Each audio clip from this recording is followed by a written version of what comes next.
il existe une idée simple mais profondément dérangeante que beaucoup de personnes mettent des années à comprendre. Ce que nous appelons l'enfant intérieur ne disparaît jamais vraiment.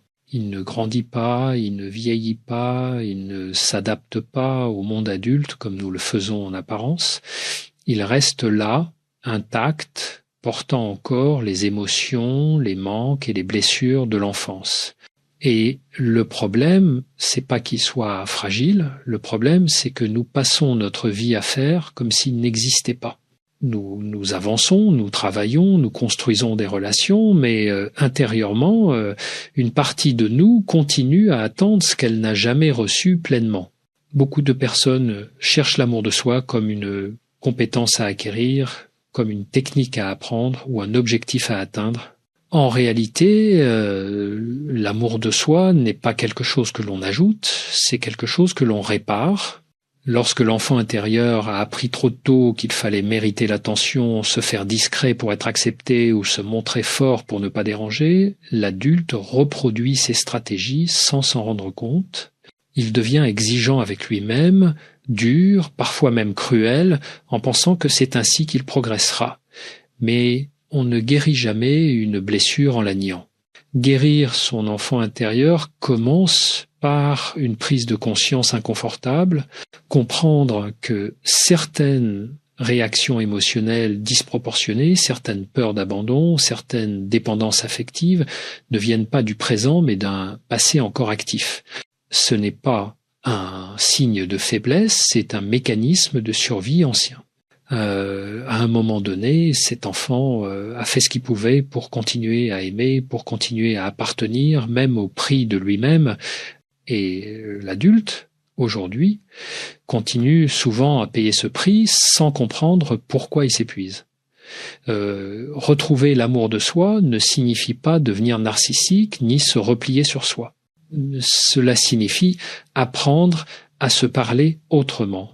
L'enfant intérieur n'a pas besoin de grandes déclarations, il a besoin de cohérence. Il a besoin que l'adulte que nous sommes aujourd'hui cesse de se trahir en permanence. Chaque fois que nous acceptons une relation qui nous blesse, chaque fois que nous minimisons nos besoins, chaque fois que nous nous forçons à être quelqu'un d'autre pour être aimé, nous confirmons à cet enfant une croyance ancienne. Je ne mérite pas mieux. Le travail intérieur commence lorsque l'on accepte de ralentir et d'écouter ce qui se passe à l'intérieur sans vouloir corriger immédiatement. Il ne s'agit pas de revivre l'enfance, mais de reconnaître ce qui n'a jamais été entendu. Beaucoup de personnes pensent qu'il faut comprendre intellectuellement son passé pour aller mieux. En réalité, ce qui apaise, c'est pas l'analyse, c'est la sécurité émotionnelle que l'on apprend enfin à s'offrir. Lorsque l'adulte devient un repère fiable pour lui-même, quelque chose commence à se transformer en profondeur. Ce qui complique souvent ce travail intérieur, c'est la confusion entre comprendre et ressentir. Beaucoup de personnes savent expliquer leur histoire avec précision. Elles connaissent les faits, les événements, parfois même les causes. Pourtant, malgré cette lucidité apparente, la souffrance reste intacte. Et cela arrive parce que l'enfant intérieur ne parle pas le langage de la logique, il parle le langage de la sécurité. Tant que cette sécurité n'est pas reconstruite dans le présent, les explications restent en surface. On peut tout comprendre sans jamais se sentir vraiment apaisé. L'un des signes les plus clairs d'un enfant intérieur blessé est la difficulté à se traiter avec douceur. Il y a cette voix intérieure qui juge, qui critique, qui exige toujours plus. Elle pousse à se dépasser, à ne jamais être satisfait, à considérer le repos comme une faiblesse. Cette voix n'est pas née par hasard. Elle s'est souvent construite dans un environnement où l'amour était conditionnel, où la reconnaissance dépendait de la performance, du comportement ou du silence. L'adulte continue alors à se parler comme on lui a parlé autrefois, pensant que cette dureté est nécessaire pour avancer. Restaurer l'amour de soi passe par un changement radical mais subtil dans la relation que l'on entretient avec cette voix intérieure. Il ne s'agit pas de la faire taire brutalement, mais de comprendre d'où elle vient Derrière la critique se cache souvent une peur ancienne, celle de ne pas être assez, celle d'être rejeté ou abandonné.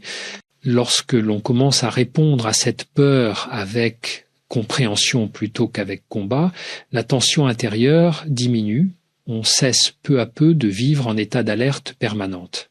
Il est aussi important de reconnaître que l'enfant intérieur se manifeste souvent dans nos relations. Il cherche à réparer ce qui a manqué en espérant que l'autre comblera enfin le vide.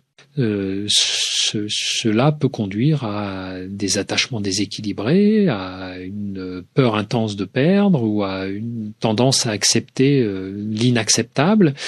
Tant que cette attente inconsciente est projetée sur l'extérieur, l'amour de soi reste fragile. On dépend alors du regard de l'autre pour se sentir exister, ce qui crée une instabilité émotionnelle constante. Le véritable tournant se produit lorsque l'adulte comprend qu'il n'est plus seul face à ses blessures. Il peut aujourd'hui offrir à cet enfant ce qui n'a pas été possible autrefois. Cela commence par des gestes simples mais cohérents, respecter ses limites, écouter ses signaux de fatigue, reconnaître ses émotions sans les minimiser. Ce sont pas des actes spectaculaires, mais ce sont eux qui reconstruisent la confiance intérieure. Peu à peu, l'enfant cesse de crier pour être entendu parce qu'il sent enfin une présence fiable. À mesure que cette relation intérieure s'apaise, quelque chose change aussi dans la manière d'être au monde. Les décisions deviennent plus alignées, les relations plus justes, les attentes plus réalistes. L'amour de soi ne se manifeste pas par une exaltation permanente, mais par une stabilité nouvelle. On se sent moins dépendant des validations extérieures, moins en lutte contre soi-même. Ce n'est pas une transformation soudaine, c'est un processus lent mais profondément libérateur qui redonne une continuité intérieure là où il n'y avait que fragmentation. Un autre malentendu fréquent consiste à croire que guérir son enfant intérieur revient à rester prisonnier du passé. Et en réalité, c'est l'inverse. Tant que certaines blessures ne sont pas reconnues, elles continuent d'influencer le présent de manière invisible. Ce n'est pas le passé qui enferme, c'est ce que l'on n'a jamais intégré. Lorsque l'on refuse de regarder ces zones sensibles, elles ne disparaissent pas, elles se manifestent autrement, sous forme d'anxiété, de fatigue émotionnelle ou de relations répétitives qui échouent toujours de la même façon. Beaucoup de personnes développent une forme de rigidité intérieure pour ne pas ressentir. Elles se coupent de leurs émotions en pensant se protéger, mais ce mécanisme finit par créer une distance avec elles-mêmes. L'enfant intérieur, dans ces cas-là, n'exprime plus sa souffrance par des débordements émotionnels, mais par un vide, une impression de ne plus vraiment ressentir de joie, d'enthousiasme ou d'élan vital. Toute cette neutralité apparente est souvent le signe d'un trop-plein d'ancien qui n'a jamais trouvé d'espace pour être accueilli. Retrouver l'amour de soi implique alors de réapprendre à ressentir sans se juger. Cela demande du courage, car ressentir, c'est accepter une certaine vulnérabilité. Mais cette vulnérabilité n'est pas une faiblesse, c'est une capacité. Lorsque l'on s'autorise à reconnaître la tristesse, la colère ou la peur sans chercher immédiatement à les corriger, ces émotions perdent progressivement leur caractère envahissant. Elles deviennent des informations, non plus des menaces. L'enfant intérieur se sent reconnu, non plus combattu. Il est important de souligner que ce travail ne consiste pas à se complaire dans la douleur. Il s'agit plutôt de créer une relation intérieure suffisamment solide pour que les émotions puissent circuler sans tout envahir. L'adulte apprend à contenir, à rassurer, à poser des mots justes là où il n'y avait autrefois que du silence ou de la confusion. Cette capacité à se contenir soi-même est l'un des fondements les plus profonds de l'amour de soi. Au fil de ce processus, beaucoup de personnes constatent un changement dans leur rapport au temps. Elle cesse d'être constamment projetée vers l'avenir ou enfermée dans le regret du passé. Quelque chose s'ancre davantage dans le présent. C'est pas un état d'euphorie, mais une présence plus stable, plus habitée. L'enfant intérieur n'est plus laissé seul derrière. Il est intégré dans la continuité de la personne adulte. Cette intégration apporte une forme de calme qui ne dépend plus des circonstances extérieures. Ce calme intérieur modifie également la manière dont on se positionne face aux autres.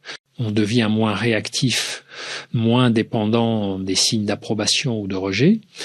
Les conflits sont vécus avec plus de distance, les désaccords avec moins de peur. L'amour de soi se traduit alors par une capacité nouvelle à rester fidèle à soi-même sans s'isoler. C'est une posture intérieure qui permet d'être en lien sans se perdre, d'aimer sans se sacrifier et de se respecter sans se fermer. À ce stade du cheminement, une question revient souvent de manière implicite. Comment savoir si l'on avance réellement vers l'amour de soi ou si l'on se raconte simplement une histoire rassurante ? La réponse ne se trouve pas dans les pensées, mais dans les comportements quotidiens. Lorsque l'enfant intérieur commence à se sentir en sécurité, les choix changent, on tolère moins ce qui abîme, on se justifie moins, on s'excuse moins d'exister. Ce ne sont pas des décisions spectaculaires, mais des ajustements progressifs qui révèlent une transformation réelle.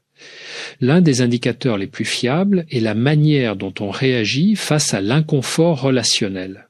Auparavant, la peur de perdre pouvait pousser à se suradapter, à faire taire ses besoins ou à accepter des compromis déséquilibrés. Lorsque la relation intérieure se consolide, cette peur perd de son pouvoir. Non pas parce qu'on devient indifférent, mais parce que l'on sait désormais que l'on peut se soutenir soi-même. L'enfant intérieur n'est plus dépendant d'une validation extérieure pour se sentir légitime. Cela ne signifie pas que les relations deviennent faciles ou exemptes de difficultés, mais elles cessent d'être des lieux de réparation. L'autre n'est plus chargé de combler un manque ancien. Il devient un partenaire de chemin, non une béquille émotionnelle. Cette distinction change profondément la qualité des liens. On choisit davantage par affinité que par besoin. Et ce choix repose sur une base intérieure, plus stable, moins anxieuse. Il est également fréquent d'observer un rapport différent à l'erreur et à l'imperfection. Là où l'enfant blessé vivait chaque échec comme une confirmation de son indignité, l'adulte en voie de réconciliation intérieure apprend à faire de la place à l'incomplétude. L'erreur n'est plus une menace pour l'estime de soi, mais une expérience parmi d'autres. Cette capacité à rester bienveillant envers soi-même dans les moments de fragilité est un signe clair de guérison en cours. Avec le temps, une forme de confiance tranquille s'installe. Elle n'a rien à voir avec l'assurance affichée ou la performance sociale. C'est une confiance silencieuse, presque discrète, qui repose sur une certitude intérieure. Quoi qu'il arrive, il y aura une présence intérieure capable de traverser l'épreuve. Cette certitude change le rapport à l'incertitude, au changement et même à la solitude. L'enfant intérieur ne redoute plus l'abandon de la même manière, car il n'est plus seul face au monde. Ce travail demande de la patience, car il ne suit pas une progression linéaire. Il y a des avancées, des retours en arrière, des moments de clarté et d'autres de doute. Mais chaque fois que l'adulte choisit de rester présent plutôt que de se détourner, un pas supplémentaire est franchi. Guérir son enfant intérieur ne consiste pas à atteindre un état idéal, mais à instaurer une relation durable avec soi-même, fondée sur la fiabilité, la cohérence et le respect. À mesure que cette relation intérieure devient plus stable, une autre dimension essentielle apparaît, la capacité à poser des limites sans culpabilité. Beaucoup de personnes confondent encore limite et rejet, comme ceux d'ailleurs non revenaient automatiquement à perdre l'autre. Cette confusion prend souvent racine dans l'enfance, lorsque l'expression des besoins n'était pas accueillie ou était perçue comme une menace pour le lien. L'enfant intérieur a alors appris que pour être aimé, il fallait s'adapter, se taire ou céder. L'adulte continue parfois à fonctionner sur ce modèle, même lorsque le contexte n'existe plus. Retrouver l'amour de soi implique de déconstruire cette association entre limite et danger. Poser une limite n'est pas un acte d'agression, c'est un acte de clarté. C'est indiquer où l'on commence et où l'on s'arrête.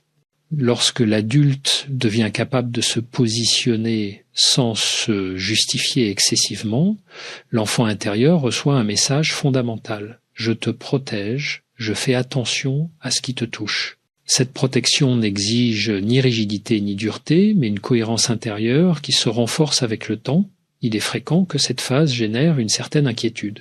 Certaines relations changent, d'autres s'éloignent, non pas parce que l'on devient moins aimable, mais parce que l'on cesse d'être disponible à n'importe quel prix. Ce tri relationnel peut être déstabilisant, mais il révèle souvent la nature réelle des liens. Les relations qui reposaient sur l'effort unilatéral s'affaiblissent, tandis que celles fondées sur la réciprocité gagnent en profondeur. L'amour de soi agit ici comme un filtre naturel. Dans ce processus, beaucoup découvrent aussi une relation différente à la solitude. Ce qui était autrefois vécu comme un vide angoissant devient progressivement un espace habitable. L'enfant intérieur, rassuré par la présence de l'adulte, n'a plus besoin de remplir chaque silence. La solitude cesse d'être une menace et devient parfois un lieu de ressourcement. Ce changement transforme profondément la manière d'entrer en relation. On ne cherche plus l'autre pour combler, mais pour partager. Retrouver l'amour de soi ne signifie pas se couper du monde ni devenir autosuffisant émotionnellement. Cela signifie ne plus se perdre dans l'autre. Lorsque la relation intérieure est solide, le lien avec autrui devient plus libre. Il y a moins de peur, moins d'attentes implicites, moins de projections. Chacun reste responsable de sa propre histoire. Cette posture favorise des relations plus simples, plus authentiques, où la présence est un choix et non une nécessité. Ce cheminement conduit souvent à une redéfinition subtile de la notion de réussite personnelle. Autrefois mesurée par le regard extérieur, la performance ou la reconnaissance, elle se recentre progressivement sur la qualité de la relation à soi. Se sentir aligné, respecter son rythme, reconnaître ses besoins deviennent des indicateurs plus fiables que l'approbation sociale. Cette transformation ne se voit pas toujours de l'extérieur, mais elle se ressent profondément à l'intérieur comme une forme de stabilité retrouvée avec le temps. Une compréhension plus fine s'installe concernant ce que signifie réellement prendre soin de soi. Il ne s'agit plus seulement d'éviter ce qui fait mal, mais de reconnaître ce qui nourrit. L'enfant intérieur n'a pas seulement souffert d'un manque de protection, il a aussi manqué de reconnaissance authentique. Beaucoup d'adultes savent éviter certaines situations toxiques, mais continuent à s'oublier dans leur quotidien en négligeant leurs élans profonds, leurs besoins de repos, de sens ou de simplicité. L'amour de soi ne se limite pas à dire non, il inclut aussi la capacité à dire oui à ce qui fait du bien. Ce travail intérieur transforme progressivement le rapport à l'effort. Auparavant, l'effort était souvent vécu comme une obligation pour mériter sa place, sa valeur ou l'affection des autres. En se réconciliant avec son enfant intérieur, l'adulte redéfinit l'effort comme un engagement choisi, non comme une dette à rembourser. Cela change profondément la relation au travail, aux responsabilités et même aux projets personnels. On agit davantage par cohérence que par peur, par envie de contribuer, plutôt que par besoin de se prouver quelque chose. Un autre changement important concerne la manière de traverser les moments de fragilité. Au lieu de se durcir ou de se juger, l'adulte apprend à reconnaître ces moments comme des signaux. Fatigue, irritabilité, découragement deviennent des informations précieuses plutôt que des défauts à corriger. L'enfant intérieur se sent alors entendu avant que la souffrance ne s'intensifie. Et cette capacité d'écoute préventive réduit considérablement les crises émotionnelles et renforce un sentiment de continuité intérieure. Il est également fréquent que ce cheminement modifie la relation au corps. Beaucoup de blessures émotionnelles se traduisent par des tensions chroniques, une difficulté à se détendre ou une sensation de déconnexion corporelle. Lorsque la sécurité intérieure augmente, le corps se relâche progressivement, la respiration devient plus ample, les sensations plus accessibles, le corps cesse d'être un lieu de lutte et redevient un espace d'habitation. Cette reconnexion corporelle participe pleinement à la reconstruction de l'amour de soi. À ce stade, la personne ne cherche plus à se définir uniquement à travers son passé ou ses blessures. Celles-ci sont reconnues, intégrées, mais elles ne constituent plus le centre de l'identité. L'enfant intérieur n'est plus une part fragile à protéger constamment, il devient une source de sensibilité, de créativité et de profondeur. Ce renversement est essentiel. Ce qui faisait souffrir devient une ressource, non parce que la douleur était nécessaire, mais parce qu'elle a été transformée. Ce processus conduit naturellement à une plus grande tolérance envers soi-même et envers les autres. Comprendre ses propres mécanismes permet de regarder ceux des autres avec plus de nuances, sans pour autant s'oublier. L'amour de soi ne rend pas plus exigeant, il rend plus juste, et on sait mieux ce que l'on peut donner, ce que l'on ne peut pas, et ce que l'on n'accepte plus. Cette justesse intérieure crée des relations plus équilibrées et une vie émotionnelle moins chaotique. Lorsque ce travail intérieur s'approfondit, une perception différente de la vulnérabilité émerge. Ce qui était autrefois vécu comme une menace devient peu à peu une zone de vérité. Beaucoup de personnes ont appris très tôt à masquer leurs émotions, à ne pas montrer leurs failles, à se protéger derrière une façade de contrôle. Cette stratégie a souvent été utile à un moment donné, mais elle finit par isoler. L'enfant intérieur, privé d'expression authentique, reste alors enfermé dans une tension permanente, toujours en attente d'un danger qui n'est plus réellement présent. Apprendre à accueillir cette vulnérabilité ne signifie pas s'exposer sans discernement. Il s'agit plutôt de reconnaître ce qui se passe intérieurement sans le nier ni le dramatiser. Lorsque l'adulte accepte de dire intérieurement quelque chose me touche ici, sans se juger, un espace nouveau s'ouvre, l'émotion peut exister sans envahir. L'enfant intérieur n'a plus besoin d'exagérer ses réactions pour être entendu, car une écoute réelle s'est installée. Cette transformation a un impact direct sur la qualité de la présence à soi. Au lieu de vivre constamment dans l'anticipation ou la rumination, l'attention revient davantage à ce qui se passe ici et maintenant. Le corps, les sensations, les émotions deviennent des repères fiables plutôt que des sources de confusion. Cette présence apaise profondément car elle réduit le sentiment d'être dispersé ou morcelé intérieurement, où l'enfant intérieur retrouve une continuité qui lui manquait depuis longtemps. Dans les relations, cette posture se traduit par une communication plus claire et plus simple. Il devient possible d'exprimer un inconfort sans accusation, un besoin sans justification excessive, une limite sans agressivité. Ce changement n'est pas technique, il est relationnel. Il naît du fait que l'adulte n'attend plus que l'autre valide son droit d'exister. Cette sécurité intérieure modifie subtilement la dynamique des échanges en diminuant les jeux de pouvoir et les attentes implicites. Il arrive aussi que certaines émotions longtemps refoulées refassent surface à ce stade, tristesse ancienne, colère contenue, sentiment d'injustice. Loin d'être un recul, cette remontée est souvent un signe d'intégration en cours. L'enfant intérieur se sent suffisamment en sécurité pour relâcher ce qu'il retenait depuis longtemps. Ces moments peuvent être déstabilisants, mais ils sont généralement transitoires lorsqu'ils sont accueillis avec patience et bienveillance. Progressivement, une confiance plus profonde s'installe dans le fait que l'on peut traverser ses propres états intérieurs sans se perdre.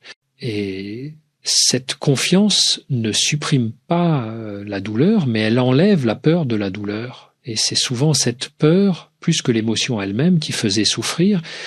Lorsque cette peur diminue, la relation à soi se simplifie et l'amour de soi cesse d'être une idée abstraite pour devenir une expérience vécue, incarnée, stable. À ce moment du cheminement, beaucoup réalisent quelque chose de fondamental. L'amour de soi ne se construit pas contre les autres, mais à partir de soi. Tant que l'enfant intérieur attend réparation exclusivement de l'extérieur, chaque relation devient un enjeu vital. Un message non répondu, une distance passagère, un silence prolongé peuvent réveiller des peurs anciennes et disproportionnées. Lorsque la sécurité intérieure s'installe, ces situations perdent une partie de leur charge émotionnelle. Elles sont perçues pour ce qu'elles sont et non comme des menaces pour l'existence affective. Ce changement modifie profondément la manière d'interpréter les comportements des autres. Auparavant, tout pouvait être vécu comme un signe personnel de rejet ou de désintérêt. Avec une base intérieure plus solide, l'adulte est capable de faire la part des choses. Il comprend que l'autre a son propre rythme, ses propres limites, son propre monde intérieur. Cette compréhension ne mène pas à l'excuse permanente, mais à une lecture plus juste de la réalité relationnelle. On cesse de tout ramener à soi. Il devient alors possible de différencier l'attachement de la dépendance. L'attachement sain repose sur le plaisir d'être en lien, la dépendance sur la peur de perdre. Lorsque l'enfant intérieur se sent soutenu de l'intérieur, l'attachement gagne en liberté.